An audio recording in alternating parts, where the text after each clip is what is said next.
Halo semuanya, jumpa lagi di podcast Enneagram. Kali ini kita lanjutkan pembahasan tentang tipe-tipe Enneagram dan sekarang kita udah sampai ke tipe 5. Buat kamu yang belum melakukan tes Enneagram dan penasaran kamu Enneagram tipe apa, silakan langsung klik link yang ada di deskripsi dan langsung lakukan tesnya. Simple, jawab pertanyaan, nanti kamu akan tahu kamu Enneagram tipe berapa. Dan kalau kamu memang tipe 5, maka kamu harus mendengarkan penjelasan yang akan disampaikan. Dan tujuannya apa sih Enneagram ini? Sekali lagi, Enneagram ini bukan untuk mengotak-kotakan orang, tapi untuk lebih memahami diri kita sendiri dan kita semakin baik ke depannya. Oke, langsung aja kita masuk ya ke Enneagram tipe 5. Tipe 5 adalah orang yang haus akan pengetahuan.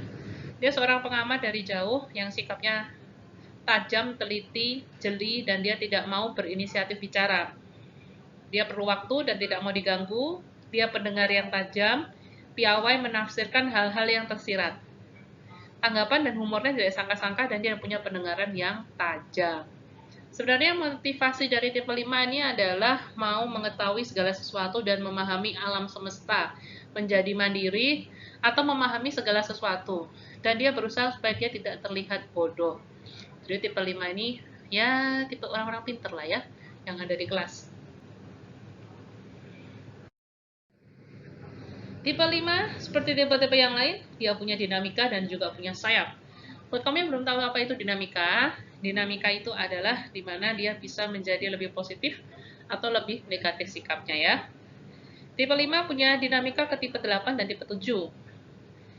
Ya, kita bahas dulu yang pertama ya, tipe 5 dengan dinamika integratif atau dinamika yang positif ke tipe 8. Tipe 5 ini dia kan punya perasaan bahwa pengetahuan tidak cukup, merasa tidak aman sampai benar-benar menguasai persoalan. Tapi tipe 8 itu dia punya sisi yang perlu kepastian atau keterlibatan. Jadi, bagaimana caranya? Kalau kamu adalah tipe 5 dan ke arah positif, kamu bisa berhenti dari rasa takut dan tidak aman dengan cara terlibat. Ya, garis bawah, terlibat dalam segala sesuatunya. Gagasan yang teruji bukan semata-mata yang dipikirkan aja, tetapi juga merupakan kristalisasi persinggungan dengan pengalaman-pengalaman yang sudah kamu alami. Teori itu aja nggak cukup, tapi kita tuh perlu bertindak sesuai dengan pengalaman kita. Oke, itu adalah tipe 5 yang positif ya, yang bagus.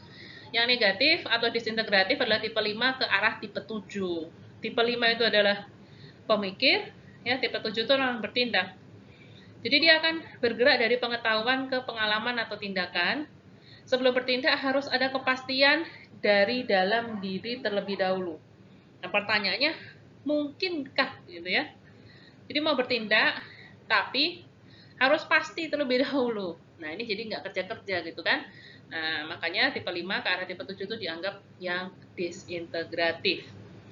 Oke, sekarang kita bicarakan sayap-sayap dari tipe 5. Ini sayap-sayap ini adalah tipe di sebelahnya. Kalau kita tahu gambarnya Enneagram ya, di sebelahnya tipe 5 itu ada tipe 4 dan tipe 6. Bagaimana tipe 5 dengan sayap tipe 4? Ini agak berlawanan ya.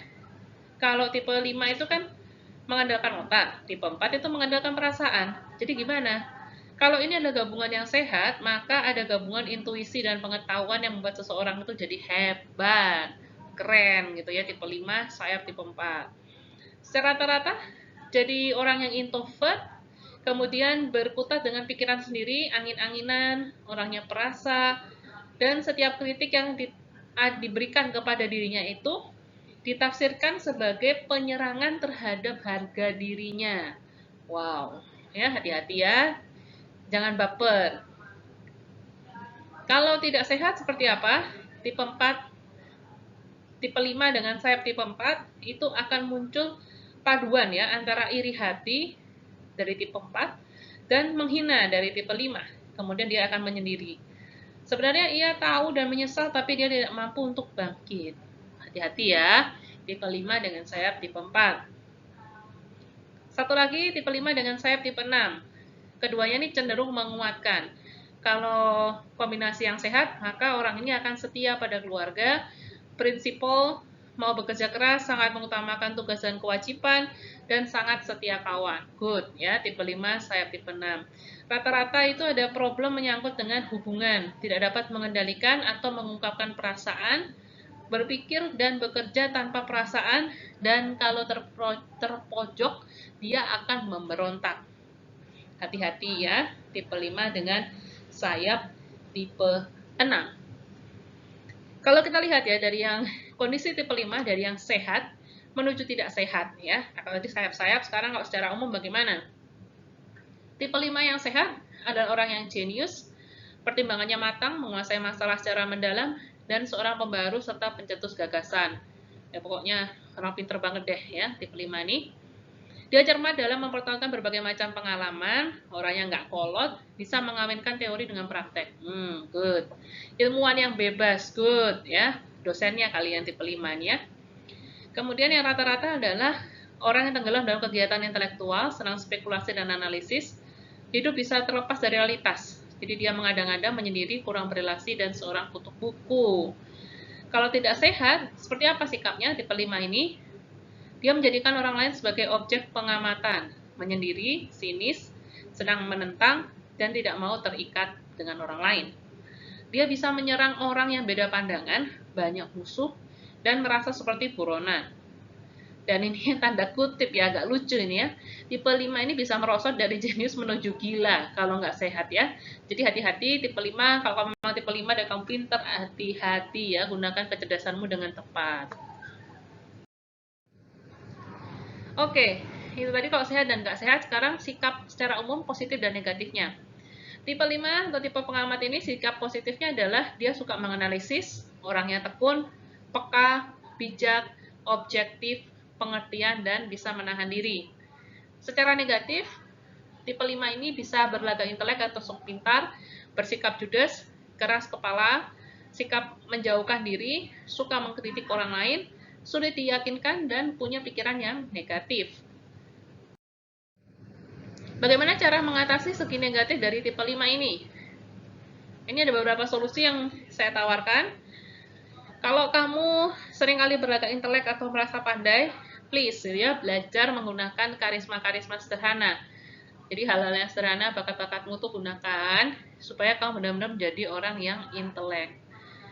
Kalau kamu orangnya judes, suka marah, ketus, suka membentak, menyakiti hati orang, atau suka memfitnah, belajarlah untuk bersikap hangat, ramah, murah hati, tulus, dan bersahabat. Ingat ya, hidup cuma sekali, jadi jangan judes-judes lah. Kalau kamu punya sikap yang keras kepala, punya pandangan yang tepat untuk hidup ya. Jadi orang lain itu kasih nasihat ke kamu itu bukan karena mereka merasa kamu itu nggak pinter atau gimana ya, tapi karena mereka peduli sama kamu, makanya mereka kasih tahu. Oke? Kalau kamu kurang peduli atau tidak mau bersahabat dengan orang lain, suka menjauh, belajarlah membangun relasi. Karena hukum alam itu manusia nggak bisa hidup sendiri. You need the other people. Jadi ya bangunlah relasi dengan orang yang ada di sekitarmu. Kalau kamu suka mengkritik orang lain, belajarlah untuk menghargai pendapat orang lain dan berusaha memberi tempat dalam hati, walaupun berselisih paham. Ya, namanya sesuatu itu sebenarnya bisa dilihat dari sudut pandang yang berbeda ya. Kadang A benar, B juga benar gitu. Jadi bagaimana sudut pandangnya aja gitu. Jadi nggak ada salahnya kalau kita menghargai pendapat orang lain. Kalau kamu sulit untuk diyakinkan, kalau nggak mudah percaya, ya, kamu perlu ini deh, perlu belajar mengenai kebenaran yang sesungguhnya, mendalam ya. Nanti coba direnungkan. Kalau kamu suka negative thinking, tolong deh kamu pikirkan hal-hal yang lebih positif. Nggak selamanya kok apa yang terjadi itu adalah hal-hal yang negatif. Bisa jadi itu hal yang positif buat kamu. Oke, itu tadi guys penjelasan mengenai tipe 5. Kamu harus lebih banyak lagi ya untuk terlibat dan dilibatkan. Kamu jadi pemain dan bukan penonton. Jangan pelit untuk bagi ilmu kamu, karena kamu orang yang pintar dan kamu bisa bermanfaat untuk masyarakat. Terima kasih sudah mendengarkan untuk penjelasan tipe 5 ini. Nanti kita akan lanjutkan di next episode, yaitu tentang tipe 6.